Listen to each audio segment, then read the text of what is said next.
Aku seneng banget bisa lihat Putri bisa ketawa-ketawa lagi. Pangeran itu memang benar-benar ya bisa memahami keadaan Putri. Mereka berdua memang sehati. Tapi serius loh, kalau seandainya nanti kita jadi suami istri, saya nggak akan menolak apapun masakan kamu. Nggak akan komplain. Apapun yang kamu masak, pasti saya makan. Kalau masakannya nggak enak? Nggak mungkin. Kamu kan selalu pakai bumbu rahasia. Bumbu cinta dan kasih sayang. Bisa aja. Kok dicubit sih? Iya tahu. Harusnya Putri dan Pangeran sekarang sudah bertunangan. Dan mereka bisa merencanakan kapan mereka bisa mulai menikah dan membangun rumah tangga. Tapi mendadak semua masalah ini muncul. Aku terpaksa minta mereka untuk menunda pertunangan. Semua ini gara-gara aku. Oh ya sayang, hari ini kamu gak usah ke kantor dulu ya. Kamu istirahat. Kenapa? Aku baik-baik aja. Ya nggak apa-apa, biar kamu istirahat aja. Kalau perlu gimana kalau misalnya kamu check up lagi ke dokter? Aku baik-baik aja. Iya, tapi biar kita pasti kan nggak ada salah kan kalau kamu check up ke dokter. Saya takutnya ntar penyakit asam lambung kamu naik lagi. Apalagi kan beberapa waktu belakangan ini kamu lagi banyak masalah. Kamu sedih, kamu stres, ntar takutnya kamu kenapa-napa lagi. Aku baik-baik aja. Aku berharap apapun yang akan terjadi nanti, Pangeran akan terus menjaga Putri untuk selamanya. Sedetik pun aku gak pernah rela kalau hidup Putri menderita karena perbuatan Lisa. Sayang, kan terakhir kita juga nggak jadi ke dokter. Apa salahnya kalau kita ke dokter sekarang? Ya udah, tapi jangan sekarang deh, besok aja. Kalau bisa sekarang, kenapa harus besok? Aduh, kamu ngeyel deh. Ya udah ya, please. Lagian aku kan ngelakuin ini juga untuk kebaikan calon istri.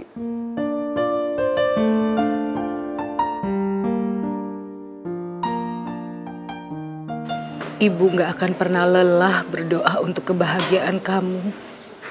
Karena ibu tuh sangat menyayangi kamu dengan segenap hati ibu, Put. Mau ya?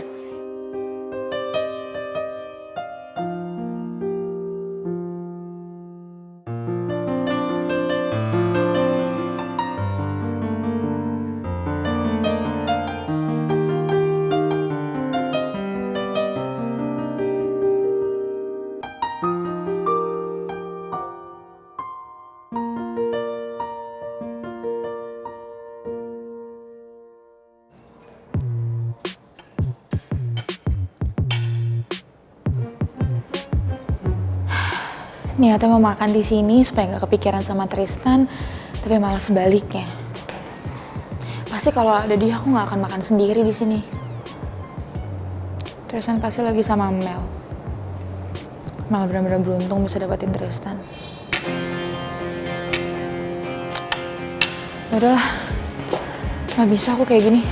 Jadi nggak nafsu makan.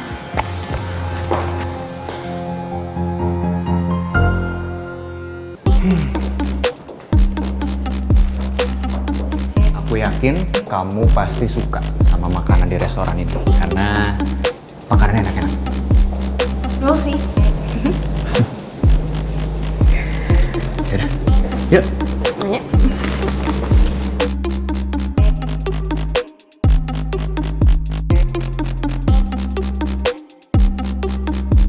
Maura, Hai. lagi makan siang juga. Udah kelar ya?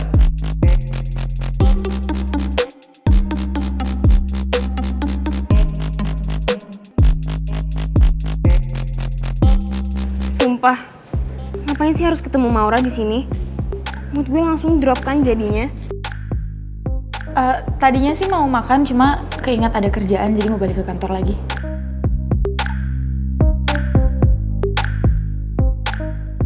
Aku terpaksa bohong, karena nggak mungkin aku ngomong nggak selera makan karena nggak ada temen.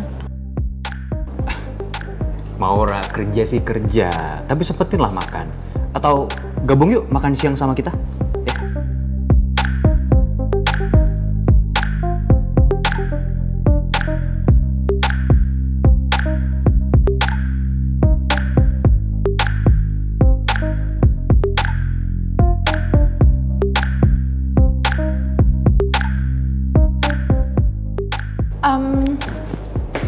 Nggak usah, nggak apa-apa. Kalian berdua aja. Saya yakin pasti Mel juga nggak keberatan. Babe, kalau misalnya Maura emang gak mau, udah mending just let her go. Aku yakin Mel pasti nggak suka kalau aku gabung sama mereka. Ya udahlah nggak apa-apa, kita makan siang bareng-bareng ya.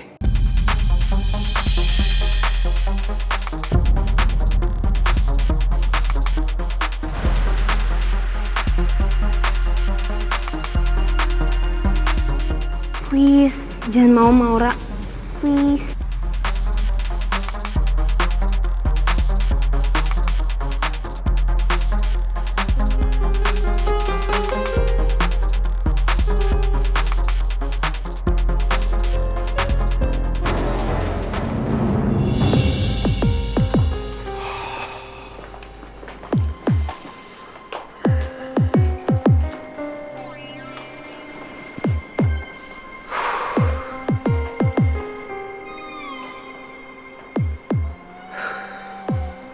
Saya bener-bener gak nyangka, Om. Kalau Tante Lisa bakal senekat itu. Dia segitunya untuk ngancurin Tante Nawang dan Putri, Om. Seperti itulah Lisa. Dia bisa melakukan apapun, Rizky. Ingat, tolong rahasiakan ini dari siapapun. Termasuk sama Tristan. Ya. Baik, Om. Dan satu yang saya khawatirin, Riz. Saya takut Bu Lisa nggak mengancam Nawang sama Putri aja. Tapi juga Mel. Saya minta bantuan kamu ya. Bantuan apa, Om? Kamu kan dekat sama Mel. Kamu juga jadi partner bisnisnya Mel. Tolong jagain Mel baik-baik. Pasti, Om. Saya bakal jagain Mel sekuat tenaga saya. Kalau perlu saya pasang badan buat dia. Nyawa pun saya kasih buat dia, Om.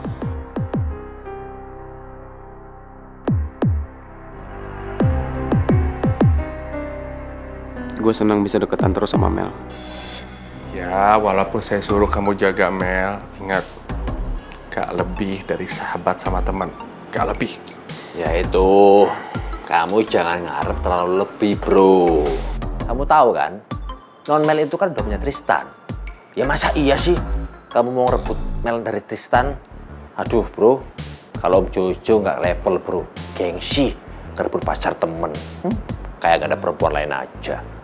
Bukan begitu, Pak Bos? Ya elah, Om Jojo, ngarep juga nggak apa-apa kali. Namanya juga masih pacaran. Jodoh nggak ada yang tahu. Tumben pinter tuh Jojo.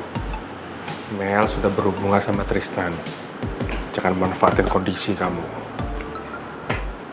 Padahal kan tadi gue cuma ngebatin. Tapi ternyata Om Raymond udah curiga.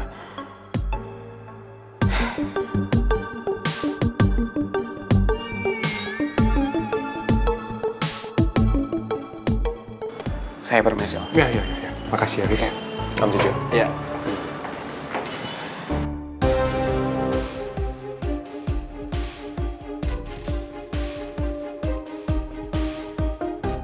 Salim, kamu kok lewat sini sih? Kamu udah tahu ini jalan macet banget.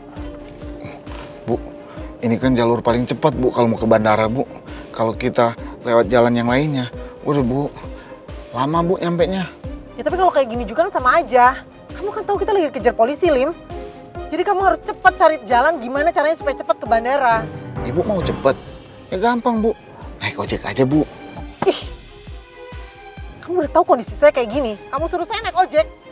Lalu ini anak. Buruan dong, Lim. Kalau polisi berhasil nangkap saya, lihat ya. Kamu nggak saya bikin tenang hidup kamu ya, Lim. Baik, Bu. Jangan sampai polisi nemuin aku. Aku nggak mau mendekam di sel tahanan lagi. Aku nggak mau. Kenapa rencanaku jadi berantakan begini?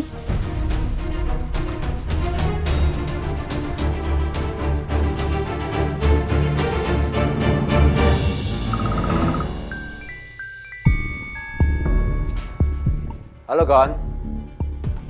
Hah? Bu Lisa sama anak buahnya berhasil kabur dari kejaran polisi? Loh, kok bisa sih? Terus gimana sekarang?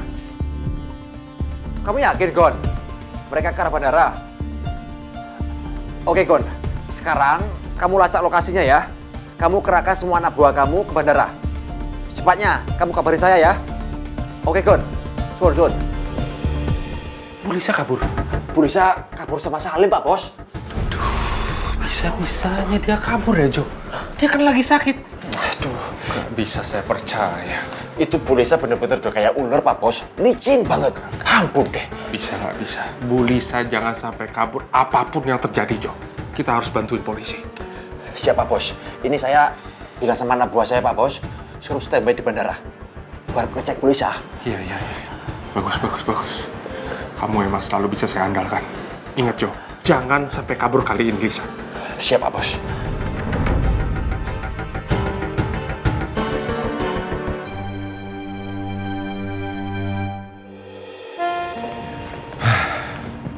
Sayang, kenapa muka kamu bete? Ya lagian aku udah bilang berkali-kali aku nggak apa-apa. Malah dipaksa suruh periksa lagi ke dokter. Sayang, kita kan periksa ke dokter untuk kebaikan kamu juga. Supaya penyakit asam lambung kamu itu cepat sembuh.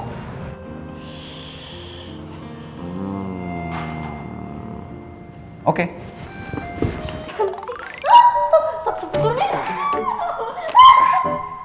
Makanya, mau ke dokter apa enggak? Kamu mau cek ke dokter apa enggak? Bener. Janji. Nggak bohong ya sayang. Bener mau. Sayang. Kok aku malah dicubit? Iya, Gen, kamu bikin aku malu lagi. Ini kan rumah sakit. Ya udah, penting kan kamu udah janji mau ke dokter. Iya. Bener? Janji. Janji. Ya udah, mendingan sekarang kamu tunggu di sini ya biar coba saya periksa dokternya udah siap atau belum. Oke. Gitu dong.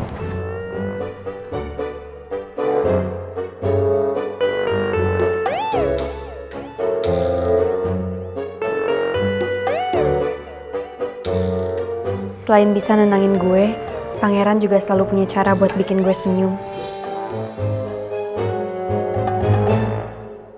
Makasih ya Mbak, saya tunggu.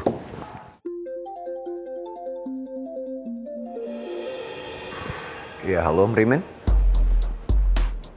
Apa? Tante Lisa berhasil kabur dari polisi. Dan tadi anak buahnya Tante Lisa juga menghalangi Om Rimen dari lapor ke kantor polisi.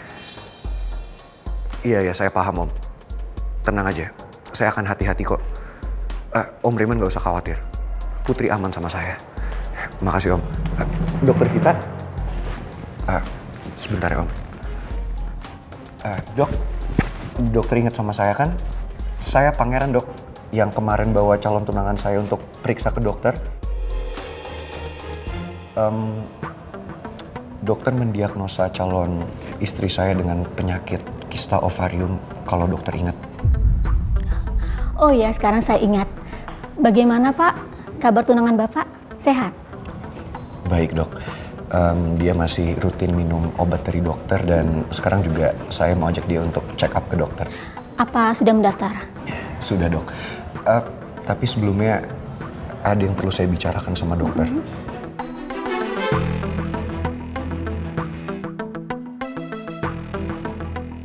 Kalau boleh saya minta tolong sama dokter, ketika nanti dokter bertemu dan memeriksa calon istri saya, kalau boleh banget dok, tolong jangan bahas soal penyakitnya ya, terutama soal kista ovarium ya dok. Karena belakangan ini lagi banyak masalah yang dilewati sama calon istri saya. Dan saya nggak mau dengan dia tahu soal penyakit ini, dia semakin stres dan kepikiran dok. Saya benar-benar khawatir sama dia.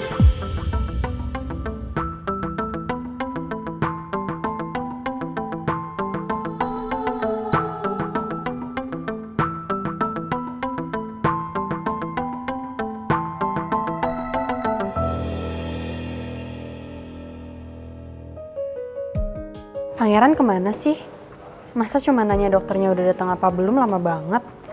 Gue paling gak betah dia harus nunggu-nunggu kayak gini di rumah sakit.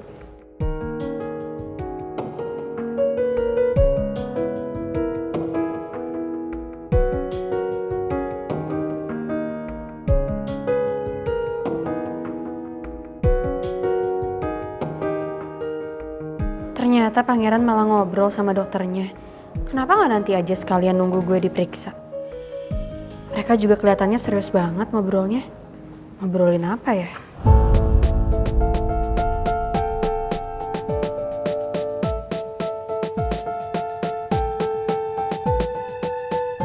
Pak, Tapi saya nggak mungkin bilang kalau ibu itu hanya penyakit lambung biasa. Apalagi dengan membohongi pasien, karena itu udah melanggar kode etik ilmu kedokteran.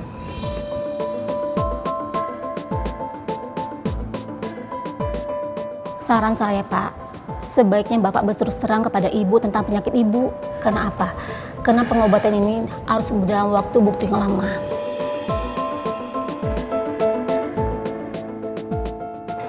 Pengobatan apa, Dok, yang memerlukan waktu yang lama?